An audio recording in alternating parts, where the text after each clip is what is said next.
I'm not sure why I'm nervous to film this video, but I am nervous to film this video. Hello, welcome to my top 10 priority list for 2025.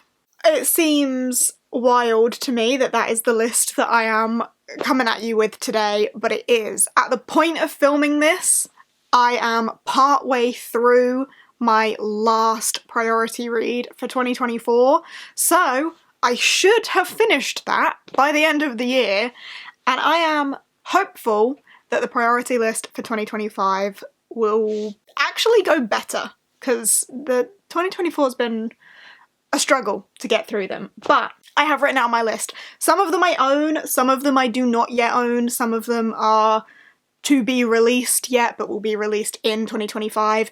But these are, at the point of filming this, the 10 books that I would like to prioritise getting to in 2025. I always do this in a list of 10 rather than doing like a 25 for 2025, because I am a mood reader. I try my best to ignore that and set TBRs and then wonder why I suck at it and I'm not very good at sticking to them. It is because I am a mood reader. And my mood towards the end of 2024 has been very different to my mood at the beginning, hence why it's been a bit of a struggle. So, for the first time, probably ever, when it comes to me doing a top 10 priority list, there's a bit of a mix. We've got cozy fiction, translated fiction, we've got fantasy, we've got sci-fi, we've got non-fiction. It's a bit more varied than what I usually go for, because my reading tastes throughout 2024 have developed and evolved. We will talk way more about that in my 2024 in review video when that comes to be. But yeah, my reading taste has evolved, so I think that's kind of reflected in this list. I have written them out in my always fully booked planner. Love this thing, big fan. But I've got them written out here. I've got my little stickers printed for my planner as well. Let's get cracking.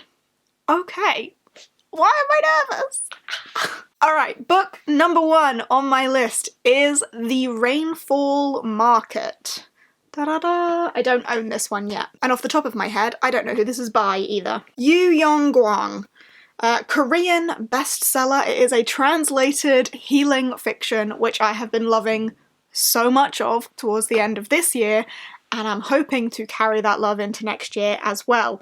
The cover for this one, I hope I've got it on the screen here, is beautiful, and I have been eagerly anticipating the release for this one for a while. It came out like in November or December or something, and I wanted to get my mitts on it like immediately as soon as it came out to read it, and I haven't been able to find it in a bookshop, but it was on my wish list for Christmas. It is no longer on my wish list for Christmas, so I think someone may have got a hold of that one for me for Christmas, but I haven't found it in any bookstores. Anyway, the premise of this one reminds me a little bit of like The Night Circus, in that it only appears to certain people when you need it the most, similar to The Full Moon Coffee Shop as well, which I've read recently, only appears to the people that need it. But the Rainfall Market is a market full of magical bookstores, hairdressers, perfumeries, all sorts of magical places inside this magical market that you can only enter if you receive an invitation. And our main character, Seren, lives in a small flat with her mother and dreams of a bigger and better life, and she is absolutely thrilled when she receives an invitation to the Rainfall Market. But there is a catch. When you're in the market, you can shop for your dreams. You can shop for your bigger and better life, but if you do not find your dream in the market, you will be trapped in the market forever. It just sounds so magical. And there's a cat, accompanied by Aisha the cat, followed by a mysterious shadow. Ooh, she steps inside the market. I'm so excited for this one. I think it's going to be such a fun, whimsical, dreamy time, and I just want to dive straight in, hence why it's on this list. Number 2 on my list is more so a recommendation from someone else than one that I personally would like to prioritise getting to. But it's been on my TBR for a long time, it's very beloved, and a dear friend of mine has asked me to read it. I have lost count how many times, so it's on here. I am gonna tackle Sabriel by Garth Nix. Cece, this one's for you. Cece absolutely loves Garth Nix and goes on about loving Garth Nix all the time. If she's not talking about epic, she's talking about Garth Nix. But Sabriel is one that has been on my shelf for a while now, and I haven't naturally gravitated towards it. I think something about it being YA puts me off a little bit, but it's so beloved, and I don't really know anything about it. Can she, like, raise the dead or something? Oh yeah, the dead who refuse to stay dead. Her father's a necromancer, but he's missing, and Sabriel must cross into that world to find him. Oh, the Old Kingdom. She's lived far away from the Old Kingdom and has to travel to find her necromancer father. And I believe that Sabriel is a necromancer as well. I'm going into this really not knowing very much, purely on the recommendation of Cece and so many other people who know and love these books. That's it for this one. This one's for you, Cece. And whilst I'm doing recommendations from other people, another one that's on here, just so she will leave me alone about it, is Green Rider by Kristen Britton. This one is recommended by Ocean. I think Ocean gifted me this. Yes, she did. Quite a while ago. A long time ago, actually. Because her gift note in here says, "I'm a long-time watcher, and after getting to know your tastes, I thought you would adore this series. It's one of my favourites ever." And from Ocean introducing herself here as a long-time watcher to now being someone that, you know, I talk to often, Ocean, you've cemented yourself in my life.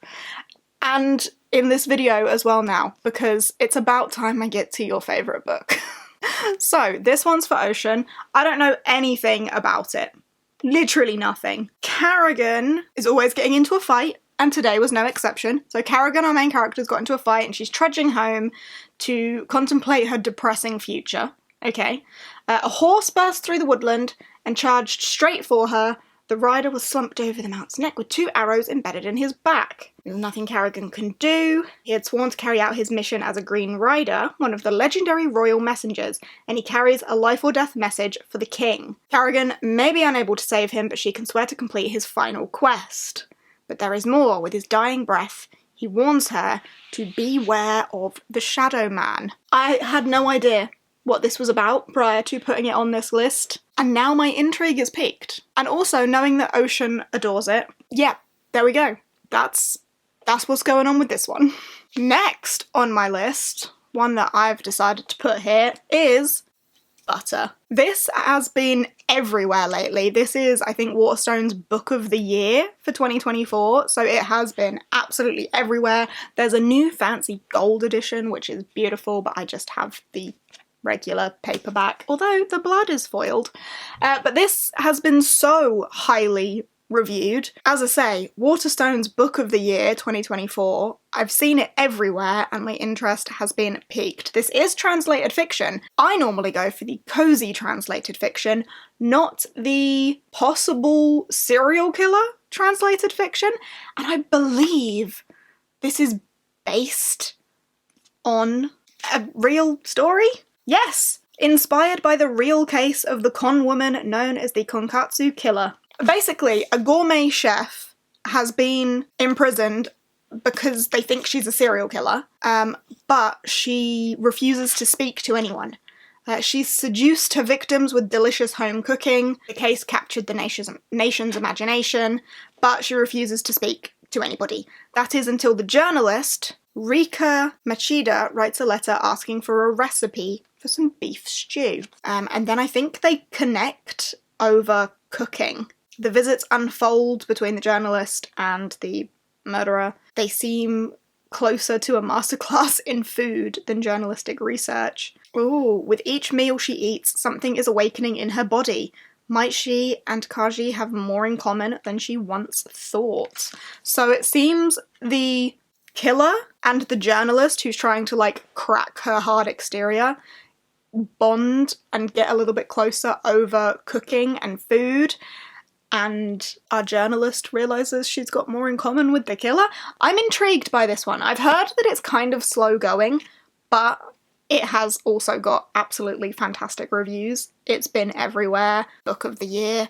My interest is piqued, and from like a translated fiction POV, I want to get into some other areas of it as well, rather than just the cozy healing fiction that I'm loving.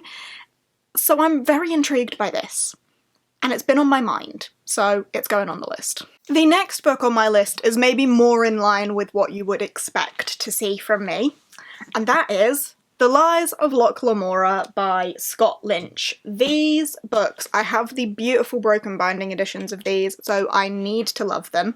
I purchased them from the lovely Victoria, who got them from broken binding but didn't want them. They were part of the subscription, and I, ever so kindly took them off her hands because they're gorgeous. So I need to love them, basically. It's another one of those cases, similar to Grace of Kings, how I've been going on for years about how I got the fancy broken binding edition, so I have to love them because they're too beautiful not to. Here we go again. This follows L Lamora, who is a thief. He is also a legendary swordsman known by Thorn. Thorn is an unbeatable swordsman, but Locke, much to his annoyance, is Thorn. He does steal from the rich, he does not give to the poor, he steals from the rich and keeps it to himself and his band of thieves, the Gentleman Bastards. But war is brewing, and Locke and his band of thieves find themselves mixed up in this and are struggling to stay alive. Cue the things that I normally like. The war is brewing, the empire is in turmoil, etc. But from the perspective of a thief. I'm intrigued. I should love this. On paper, I should love this. I've heard fantastic things about it. The blurb doesn't give me much more to go off than that. Just, we're thrown into the underworld of the city, which is the only home these thieves have ever known, and war is threatening to tear it apart. Caught up in the murderous game, Locke and his friends are struggling to stay alive. I don't know an awful lot more than that about this. So I am intrigued, and we will see how it goes. Next up on my list is a very little book, but it is a non-fiction, and it is The Physics of Climate Change by Lawrence Krauss. This is one that I have been meaning to get to for a little while. I picked it up for my birthday this year, and I thought I was going to get to it pretty quickly. I haven't yet, and I really, really must. My physics non-fiction collection isn't big, but it is growing, and I need to prioritise getting to more of those, and if I was going to pick one to prioritise, it was going to be this one. I really like physics, specifically astrophysics. I am not a smart cookie. I'm not that clever. Science and physics was, I was alright at them at school, but I was never, great. And don't get me started on my math ability. So, I could never actually take it seriously. But I'm intrigued by physics, and I find myself drawn to, in non-fiction sections of bookstores, the physics sections. And I also am passionate about climate change and doing what you can to help the planet. I try to do my bit. I try to be conscious of what I contribute to the planet, and I think this could be a very interesting read to put the physics and the climate change together and learn more about that. The Physics of Climate Change provides a clear, accurate and accessible perspective on climate science and the risk of global inaction. We explore the history of how scientists progressed to our current understanding of the Earth's climate and its future, a complement of informative diagrams and illustrations, allowing readers to assess which climate predictions are securely based on analysis of empirical data and which are more speculative. I'm intrigued.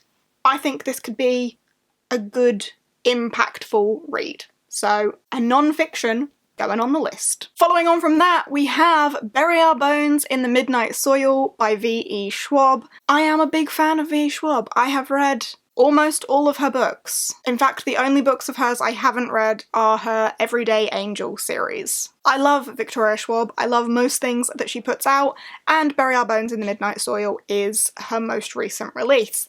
I am deliberately not looking into too much about what this one is about. I know that Schwab has said it is like lesbian vampires, the story of 3 different lesbian vampires over like 500 years and how their lives and deaths impact each other, or something like that. But I am deliberately not going to look into this one because I'm going to go in with a blank mind. I don't want to be influenced. Schwab has said it's like the darker sister to Addie, The Invisible Life of Addie LaRue, which is my least favourite Schwab book. So I'm a little bit unsure of how I feel about this one, whether I'm going to like it or not. If it is in a similar vein to Addie, it might not be my favourite of Schwab's, but I was never not going to read it. So it's going on the priority list. I will probably read it pretty soon to when I get my hands on it, just because I don't want to be influenced by other people's opinions on that one. So going in with a very empty mind on this, would like to keep it that way. But there we go, that one. Number 8 on the list is Dead Astronauts by Jeff Vandermeer. This is one that I should have read so long ago and I haven't. I think it's been on a few TBRs and I haven't got to it, so I'm actually putting it on the priority list so that I can get to it. This is set in the world of Born. I liked Born. Then there's like a book in between, Strange Bird. I really liked Strange Bird.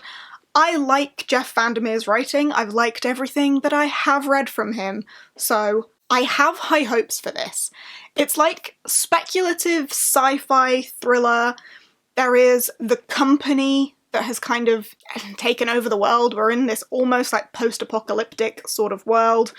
No one writes a post-apocalyptic landscape like Vandermeer, it says on the back. In a city with no name of its own, in the shadow of the all-powerful company, lives human and otherwise. There's like some sort of like toxic mess as a result of the company that means that the otherwise are like being birthed from the landscape. All very weird, and converge in terrifying and miraculous ways. Under the watchful eye of the company, 3 rebels, Grayson, Morse, and Chen, make their way through the forces that would consume them. At stake, the fate of Earth. All the Earths. So they are the astronauts. And in Born, there is reference to 3 dead astronauts. I feel like these could be the astronauts in question, so I'm looking forward to like piecing that together, but also just experiencing more of Vandermeer's horrible, intriguing landscape. It's beautiful, but it's disgusting. It's great, but it's awful. You know? Good combo. I'm looking forward to it. I've liked everything I've read from him.